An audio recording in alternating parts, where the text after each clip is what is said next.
Yes, Coach. I wanted to ask you about Jalen Williams and his ability to take charges. How much of that is a teachable thing, and how much of it, how did that evolve to where he's so effective that way? Well, I think number one, he's got great pride in being an unbelievable defender on the ball, as well as being a great defender off the ball. And it's innately. I mean, we've had two guys from Fort Smith that are both great charge takers. Isaiah Joe did the same thing a few years ago, and now Jalen Williams. I mean, both those guys have incredible basketball IQ from a defensive standpoint. And, I think that in order to be a great charge taker, you've got to read your man and the ball. Because certainly, when you're playing a team like Kentucky, you don't want to give up dump off passes, to number 34, Oscar. You just don't want to do that. So, and I think Jalen's done a really good job. I thought he did a great job against Auburn of not giving up too many dump off passes. And helping up the line too much. So that's important that he plays that cat and mouse game as well on any dribble penetration. And what do you think of that matchup, Coach? Jalen and Oscar as key to the game, and how you'd like to see Jalen handle that? Yeah, I mean, we'll talk to our team tomorrow when we get back on the practice floor about, that this is not a one positional matchup.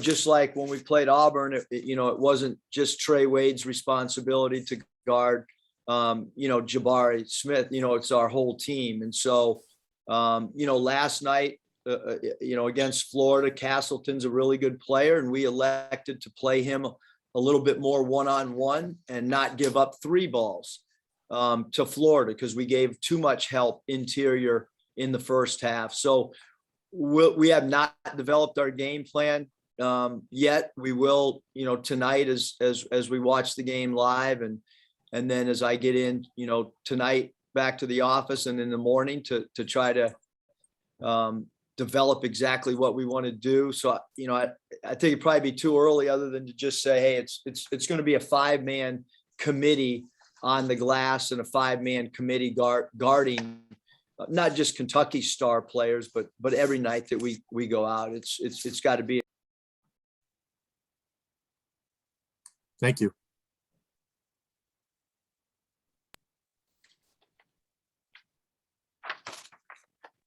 Curtis? Coach, you mentioned preparing for Oscar Tshiebwe. You just saw Castleton. You saw Kessler recently. You have Jalen Williams. I guess I'm just curious, what's your take on the front court talent in the SEC this year and the way Jalen's, held his own against some of the best in the country? Yeah, I mean, I would say the biggest thing, Curtis, is just, our league, when you look at it, the draft, I mean, those are, star players are getting drafted, and this year is going to be no different when the year's up. When you look at the talent across the league at all positions, it's not just one position. So, Kentucky's got a lot of what I would consider stars. I mean, you talk about the talent of Ty Washington and his ability to score on floaters, his ability to make threes, his ability to get all the way to the rim. And, Grady, I mean, he's a heck of a basketball player, can shoot the ball with incredible range. You can't give him any airspace. That's why they're one of the best teams in the country. And, we certainly, have talked to our team about the fact that we think that Kentucky and Auburn and Tennessee are all teams that can make a Final Four, and certainly feel like Kentucky's a team that can win a national championship based on their talent and based on Coach Calipari's experience coaching in big games and his X and O's. So I guess we got to bring our A game without a doubt across the board with everybody, because this Kentucky team's really good. And how does Severe Wheeler and Ty Washington, how do those guys change the dynamic for Kentucky when they're healthy? And then how impressed were you that they were able to beat Alabama without either one of them? Well, I think it shows you the depth that they have. Grady and played some more point than what he normally would. Mintz obviously, started for Kentucky last year and has great deal of experience in this league playing in the backcourt. You can only play 5 guys. So whatever 5 are available for Coach Cal, I mean, he's got a talented group, and obviously to beat Bama the way they did without, Wheeler and Ty says, about his coaching staff, the job they do, and then obviously, the talent as well. But, Wheeler's one of the fastest players end to end, and is a guy that's crafty when he gets to the middle and finishes, and he's a great dump off pass guy as well. So, the thing I like about Kentucky's roster is, each guy's kind of got his own little thing. I mean, Brooks is a great glue player, and, Wheeler's a different point guard than Ty Washington. And so they give you all these different types of looks instead of a steady diet of the same type of player. I think their player profiles are much, much different than each other, which makes them, difficult to game plan against. Alyssa. Hey, Coach, I'm curious, most of the time when you're playing, your opponent that you play next is playing as well. So the uniqueness of being able to sit down and watch Kentucky live for your team instead of watching the film that you guys break down for them, how unique is that? But, with Kentucky, I probably wish that we were both playing at the same time, to be honest with you. Then I wouldn't have to watch them live. When you watch a game live, Alyssa, it lasts longer. And I don't know if I want to sit and watch Coach Cal's team play longer than what I need to with the commercials and stuff. But, for me, I love watching games live. I mean, every single night, that's all I do until my wife tells me it's time to turn on power.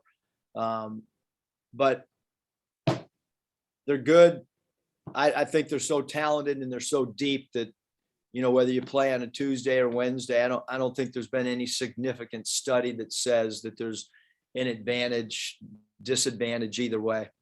Yeah, I was just curious, but hey, how about Notay not getting any fouls yesterday? I think he's only done it one other time against UALR, but as aggressive as he is, you got to love that he was able to be disciplined. Yeah, when you have to guard in practice holding the towel above your head, sometimes that'll help you learn not to use your hands. I can't use my left arm, but if you got one hand here and one on the other side, and you got to shuffle your feet and you're not allowed to hand check, it certainly helps. You can't gamble either when you're holding the towel. Bob. Hey, Eric, how you doing? Hey, Good, talk about this winning stretch you're on. I guess I'll call it a stretch, 12 out of 13. There's been several games where you guys were down late in the game or even in overtime, but you keep finding, we ask you this after practically every game. You were down fill in the blank points with fill in the blank time, and you came back. I mean, but you've done that multiple times. You've done it at home, which obviously is easier, but you've done it on the road too, at tough places like LSU and Florida. What's the key to that, do you think? I'd love to say it's some magic formula. I mean, last night I told the guys that we got to, get back to defending like the 1985 Chicago Bears, because they were so good defensively. And I think the whole team looked at me like, what am I talking about? Not knowing obviously so sometimes you say some stuff and they're like, what is this guy talking about? I have no clue what he's, but I do think that, losing taught us a lot. It really did. And we made a U-turn on January 9th and decided that, that in order to win, you had to go earn the game. And we talk about that a lot, Bob, during timeouts, is nothing's going to be given to you. Last night, when we got down 5 or 6 late in the game, a lot of teams, that thing could have spiraled to 10 or 11 with Florida's student section. But in the huddles, man, we got there's belief, there's communication, everybody's talking. Post game, probably the coolest thing is everybody's happy for each other. And that just doesn't happen often. Sometimes you walk in a locker room and somebody might not have played the role they want. But last night when I looked around and I knew that there was going to be 7 guys happy because there was 7 that played significant. But when you see players happy for each other and their role might not be what they want, it certainly talks about the chemistry of the team. And then when you Sheboy, I hope I'm not butchering his name, I'll just call him Oscar. That's easier to say. Averaging 16 and 15. I mean, that's average. What do you think of his game, and how does he get all those rebounds? I mean, he's big, but it's not like he's 7'5" or something. Incredible energy. When he runs in transition offense, it's like he's in a track meet. He's probably the best rim runner that I've seen in college basketball. He's an incredible second jumper. You're going to have to hold your ground too. Like, you're going to have a wide base when you box out. If you box out with the skinny base, he's going to dislodge you. That we promise. So if you're not a physical block out player and you skinny block out, you're going to get pushed underneath the rim, and he's going to grab the ball and dunk it. And so you've got to hold your ground. And so there's some technique to blocking out as well with the wide base. And then you really can't simulate his second and third jump, which he's incredibly explosive as an offensive rebounder. And then he's got an unbelievable nose and feel for where the ball's bouncing to as well. I can't remember which game it was. It was one of the early season games, maybe Charlotte or Elon or something. But I remember seeing your radio quotes. You talked about, wanting more fans of the games because they all the games are sold out, but they weren't filling the place. And then you start off rough in the conference, and you're thinking, well, gosh, are they going to get the big crowds when the big games come up? And then you guys are playing great, so you're packing a place. Kind of, what do you remember about maybe a little bit of disappointment, frustration, whatever earlier, and then what it's morphed into now? And I'm sure it'll be another huge crowd Saturday.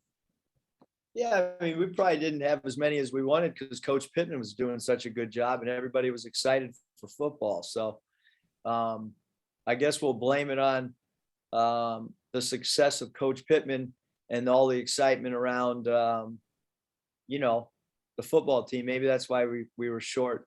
And then when you don't play well, we talk all the time about you got to earn entertainment dollars.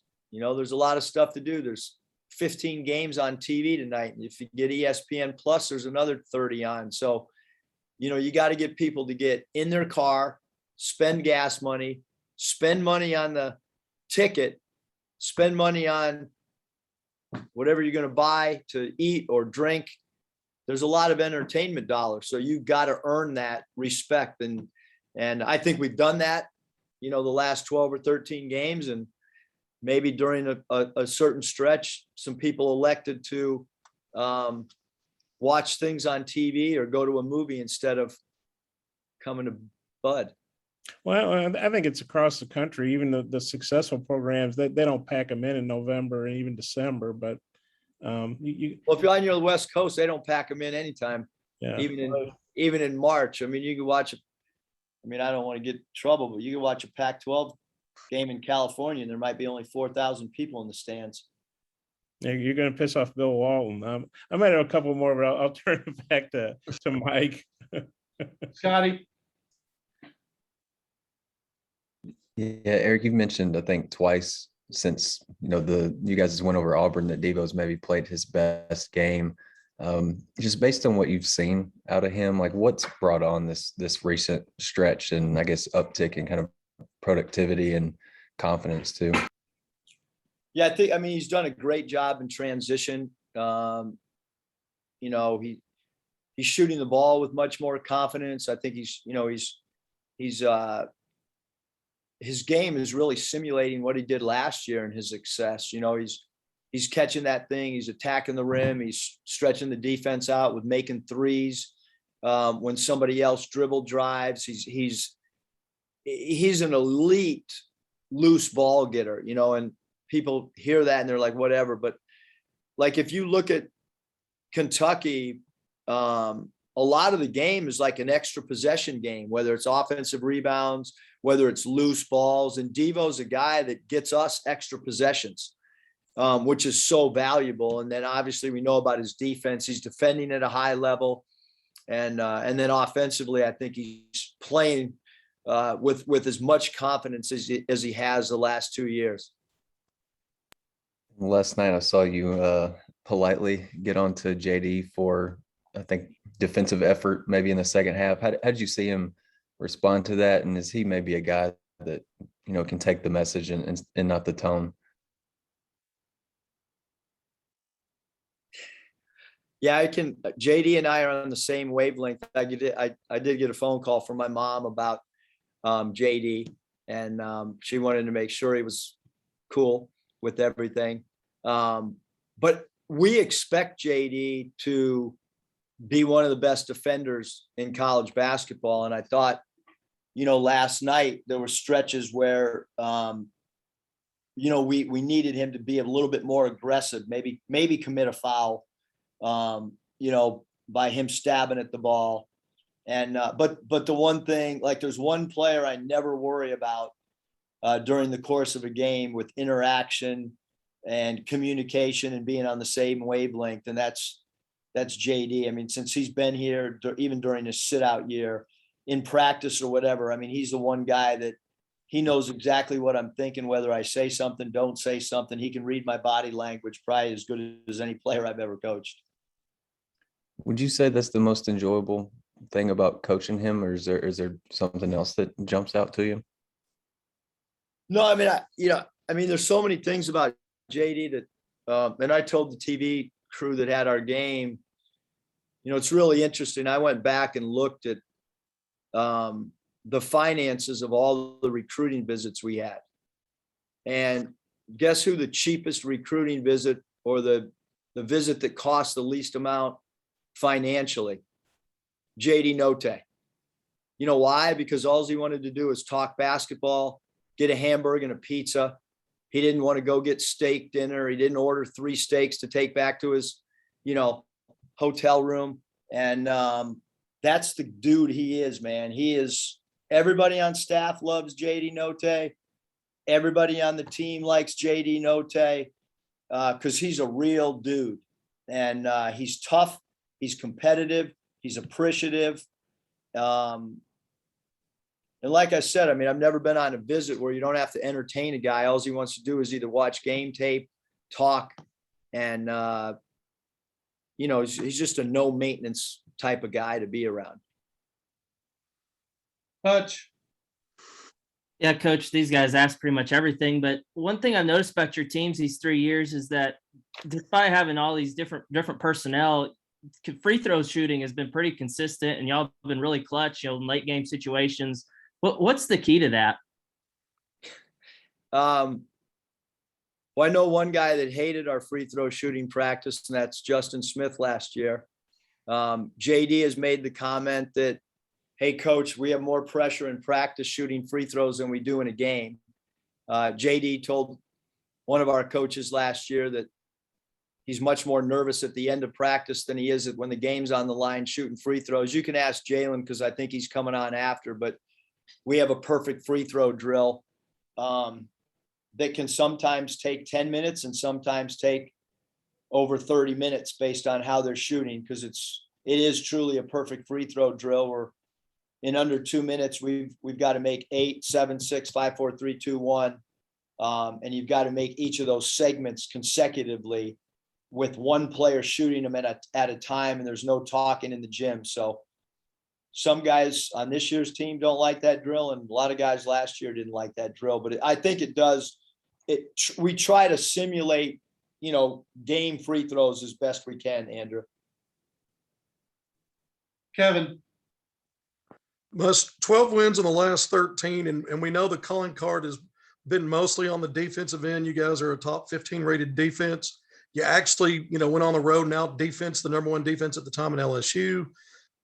Probably out defense Tennessee, who's been top 5 there. And then again last night against a good defensive team in a more offensive game down the stretch, second half on the 3 line. But I want to talk about your offense, because I really think when you looked at last night's game, when it seemed like Florida down that stretch, when y'all flipped that 6-point deficit, was kind of living at the free throw line when you were holding them, short of field goal. I think they got 2 field goals in the last 8 minutes. You guys didn't get the free throw line benefit to the last 40 seconds when they started to foul to stop the clock. Talk about your offense, specifically 2-man game, whether it's pick and pop, pick and roll. I'm thinking Jalen Williams, Devo Davis, JD Notay, even DC Tony. And then some of the plays that both Devo broke off maybe in transition, secondary transition, and then JD, especially late with that 3. that put it out to a 4-point lead? Yeah, I mean, I think one, we felt comfortable with Devo playing in some pick and rolls last night at different angles on the floor. We started the game running a lot of pick and rolls on the wing on the right side of the floor. We moved it to the left side of the floor as the game progressed. JD's been on the ball so much this year, Kevin, and we slid him over to off the ball the last 7 minutes of the game, a little bit more than maybe we have in other situations. And obviously Jay Will as a pick and pop guy, he hit a huge three. And then JD made a huge three. I think our spacing right now, we made a conscious effort when we weren't knocking down threes to continue to, not rely on the three, but not abandon the three. And I think it's helped us because now teams are really concerned with Stanley Amuday's three, which they should be because he's had 2 games where he's made 6 of late in each of those 2 games. And Jay Will is a 3-ball maker when the game's on the line. And obviously JD, those 3 guys make threes with the game on the line, regardless of what their percentage is. And now you add in the fact that Devo has now done that of late. And so it changes how people have to guard us late in games, because it doesn't matter what Devo's done during the course of a 35-minute game when you're playing a 40-minute game. And same thing with Jay Will. We've seen it time and time again. And if you allow those guys to get their feet set and take a three in crunch time, they'll make them. And we knew that, the game was a little bit more physical, and we weren't drawing FTAs. And so we had to try to figure out a different way to score. And I want to talk about, obviously, Kentucky coming up. You've got some road games in between, but if you think of back-to-back Bud Walton games, I think it's Auburn, Tennessee, and then Kentucky. And it seems like you guys have raised your national profile, whether it's results in those games, winning them, some of the promotions around it. I know you've got a lot of recruits coming in this weekend, but talk about how maybe Arkansas could take another step in this game Saturday, because it's the SEC's blue blood. So I'm just wondering your thoughts on that. Not asking you for a final prediction, but just kind of your thoughts on the escalation of Arkansas's national profile of late. Yeah, I mean, I think just as we've talked to, people nationally, or maybe it's friends, maybe it's people, front office personnel or coaches in the NBA, I think as our staff, or it can just be picking up the phone after one of these recent games. And, on some games you might get 30 or 40 texts, and then others you might get upwards of 200, depending. And certainly, Kevin, the games that you've mentioned have been the games, where you're going to get a lot of text messages. But I can tell you, like, from a ticket request standpoint, I told my wife, don't ask about tickets. I told my son, don't ask about, I told the staff, like, the ticket requests right now is, through the roof as it was against Auburn. But I do think we'll see an environment, and I told the team last night, you'll probably see an environment starting on Friday around campus with the anticipation of the game Saturday. It's just not going to be on Saturday where the environment's like that. It probably will start on Friday. Well, we got to follow up. Yeah, Eric, Stanley, I mean, he scored, well last night, but, not 30 or whatever. But I know, he had a tough shooting game last Saturday against Tennessee, but you played him like practically the whole game because I know his defense was good. I think he's had 3 steals each of the last 2 games. What do you think about the stuff he's doing besides shooting and scoring? Last night, he was internally, he was our defensive player of the game. He was absolutely phenomenal when we went back and graded his defense. He's getting much lower defensively than he was earlier in the year.